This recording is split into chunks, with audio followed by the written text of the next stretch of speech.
اور ان کی باتیں غلط ہیں۔ حقیقت یہ ہے کہ اللہ تمہارا حامی و مددگار ہے اور وہ بہترین مدد کرنے والا ہے۔ ان قریب وہ وقت آنے والا ہے جب ہم منکرین حق کے دلوں میں روب بٹھا دیں گے، اس لیے کہ انہوں نے اللہ کے ساتھ ان کو خدائی میں شریک ٹھہرایا ہے، جن کے شریک ہونے پر اللہ نے کوئی سند نازل نہیں کی۔ ان کا آخری ٹھکانہ جہنم ہے اور بہت ہی بری جگہ ہے، اور وہ قیامگاہ جو ان ظالموں کو نصیب ہوگی۔ اللہ نے تائید و نصرت کا جو وعدہ تم سے کیا تھا وہ تو اس نے پورا کر دیا۔ ابتدا میں اس کے حکم سے تم ہی ان کو قتل کر رہے تھے، مگر جب تم نے کمزوری دکھائی اور اپنے کام میں باہم اختلاف کیا، اور جو ہی کہ وہ چیز اللہ نے تمہیں دکھائی جس کی محبت میں تم گرفتار تھے، یعنی مال غنیمت، تم اپنے سردار کے حکم کی خلاف ورزی کر بیٹھے، اس لیے کہ تم میں سے کچھ لوگ دنیا کے طالب تھے اور کچھ آخرت کی خواہش رکھتے تھے۔ تب اللہ نے تمہیں کافروں کے مقابلے میں پسپا کر دیا تاکہ تمہاری آزمائش کرے، اور حق یہ ہے کہ اللہ نے پھر بھی تمہیں معاف کر دیا، کیونکہ مومنوں پر اللہ بڑی نظر عنایت رکھتا ہے۔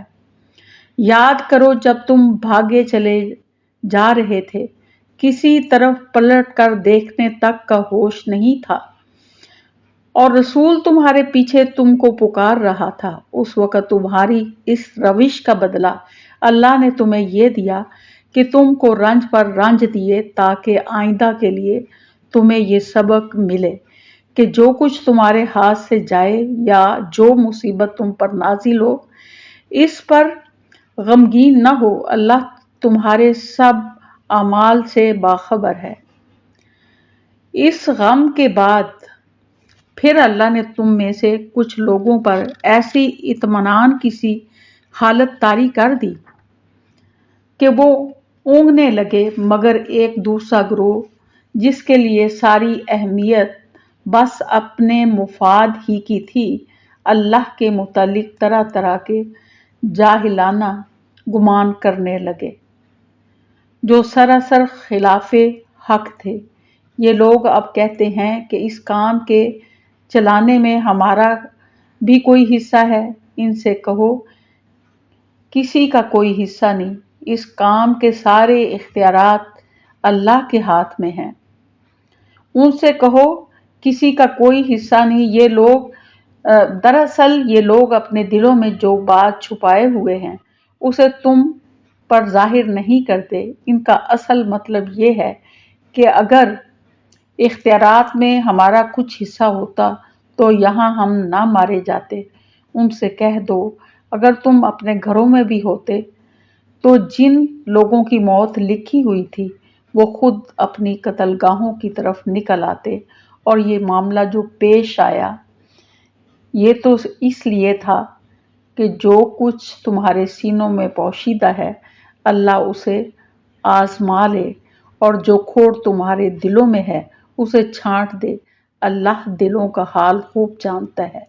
تم میں سے جو لوگ مقابلہ کے دن پیٹھ پھیر گئے تھے، ان کی اس لغزش کا سبب یہ تھا کہ ان کی بعض کمزوریوں کی وجہ سے شیطان نے ان کے قدم ڈگمگا دیے تھے۔ اللہ نے انہیں معاف کر دیا۔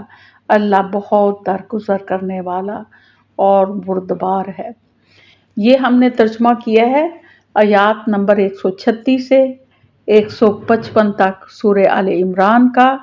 تو اس میں بتایا گیا ہے کہ جو نیکی کے کام کرے گا ان کے لیے جنت ہے، اور بتایا گیا کہ بہت سی قومیں جو ہیں وہ پہلے گزر چکی ہیں، اور جھٹلانے والوں کا انجام دیکھ لیا گیا، اور یہ ہدایت اور نصیحت ہے اگلے آنے والے لوگوں کے لیے۔ اور پھر کہا گیا کہ اگر تم ایمان پر قائم رہو گے تو پھر تم ہی غالب آؤ گے۔